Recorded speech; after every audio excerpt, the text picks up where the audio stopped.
Hmm.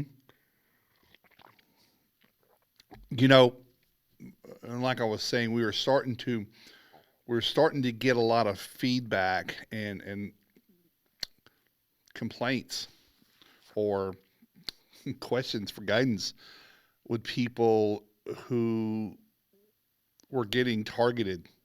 Um, we tried our best. Once we were on Facebook, we had Restoration 2.0. We tried our best to somewhat vet who came in.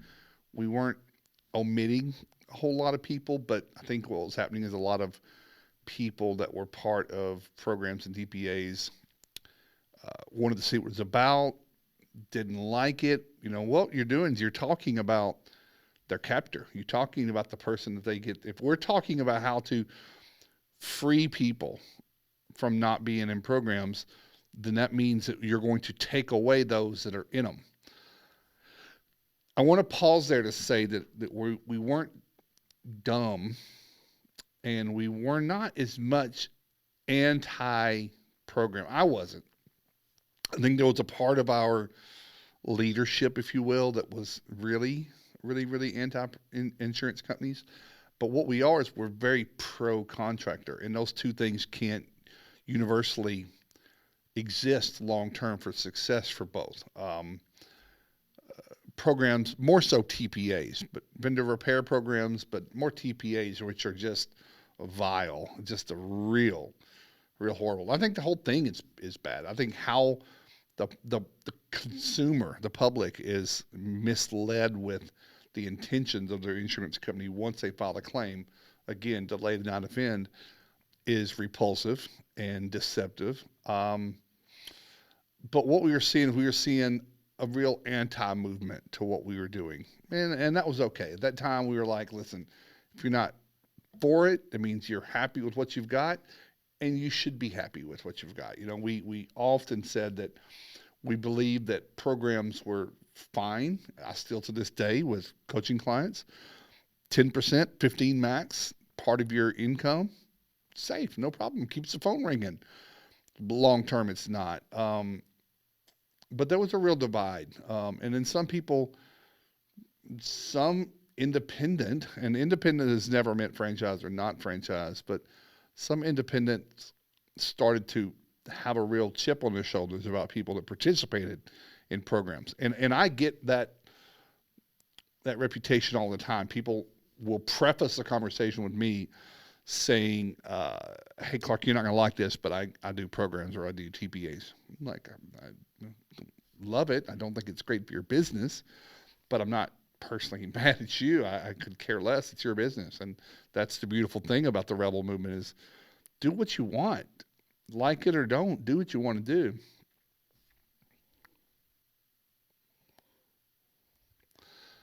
But you know, early on, I think we did have some tides that were rising and some that were falling.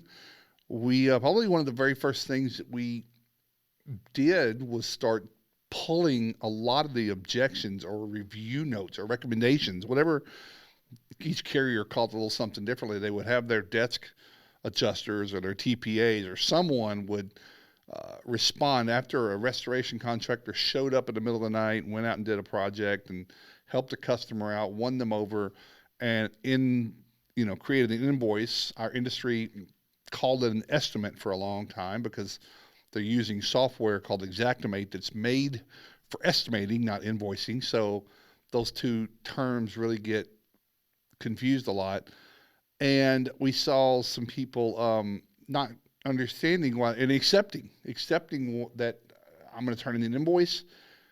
I'm going to lose money. I'm going to get it cut. It's just and it's just going to happen, which in part caused another entire issue that we own as our trade and our peers. People were fluffing their bill, adding things to it, probably things that they weren't always actually performing, just because that was their buffer zone, knowing they were going to get cut. Do you know how terrible that is? Which, ironically, is the whole reason that the programs were started anyway. It was the wild, wild west, and people were just charging anything they wanted to.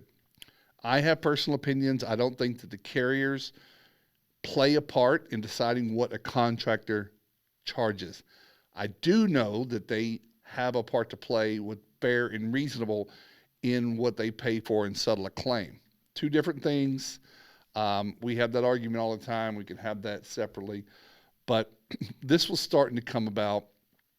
But early on, we started addressing things like uh, you should be using air scrubbers in all jobs. A lot of people in our industry had taken all the IICRC classes, but weren't getting granular with what engineering controls were and why those and supervision hours. Why do you getting told why do you not get paid for supervisor hours? Well, Allstate, State Farm, Liberty Mutual says they don't pay for that. Well, why don't they pay for that? So we started discussing what supervisors' roles were on jobs and why they were needed. O&P, overhead and profit, huge, huge, huge topic for a very long time. People were putting 10 and 10 on top of their Xactimate.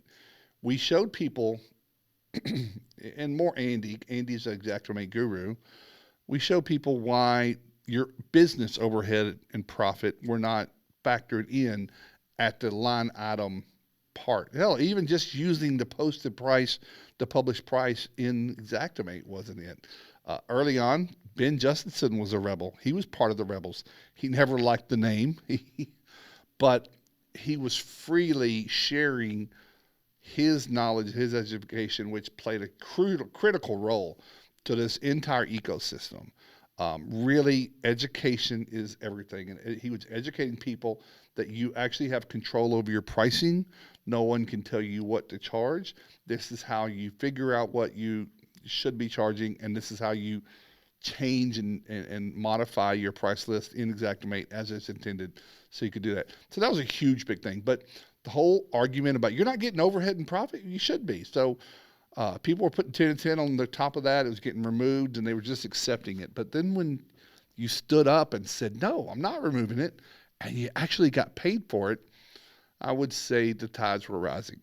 A lot of people started seeing great success and then encouraged about what else there would be. So we saw in that first year a lot of both, a lot more good. I mean, we were growing at rapid rates, and there were a lot more people that were not as quick to pretend that the insurance company had some kind of stake in your company, but they were part of the triangle of the claim. But whatever they have to do is between them and the insured, their person that they made a promise to. And we just had to really start repeating that professionally, calmly, over and over and over, and reminding people we don't send in estimates, we send invoices for mitigation. My contract is with my client. You're breaching that line with us. So that first year was really starting to grow and build this armor that the rebel movement was encouraging, that independent contractors, and I say independent, not franchise and non, that constantly ends up being what people want to think about. But independent meaning I own my business. I'm independent from the insurance company. I'm not going to be part of the programs because those at the time, at 2017, we were starting to see the delineation of the success of programs. There was a period where you could build a glorious business on it. I think it had to do with a lot of things. It was stagnation in the pricing, which was flat for a very long time, the increase of cost, and the oversaturation of restorers and restoration mitigation contractors entering into every market was just starting to cumulatively create this thing. But yeah, early on we had high tides and low tides. I don't think it was until year 2, 2018, that a memo went out from a very, very large national restoration contractor. I'm not going to say the name. It's already been out there for a long time, but a memo went out from the president of that company, the largest in the world. If you work for this company, do not associate with anyone over at the Rebels, at this Restoration 2.0, with Andy McCabe or anyone else that's associated with it, and you do not speak for our company in having conversations from that. This came from LinkedIn, where Andy was having conversations with people at this large organization that were defending insurance companies, and it just didn't turn out well. But I'll say this: that I didn't. That was a little. I was a little bothered by that session. I made it really that interaction. Not with what Andy was saying. He's his own person, but the memo that went out to 10,000 people kind of affected me a little bit because I didn't start doing this to start dividing our industry, and this is what was starting to happen. So we start to see a little bit of the fabric tearing, and some of us had to really get control over that pretty quickly.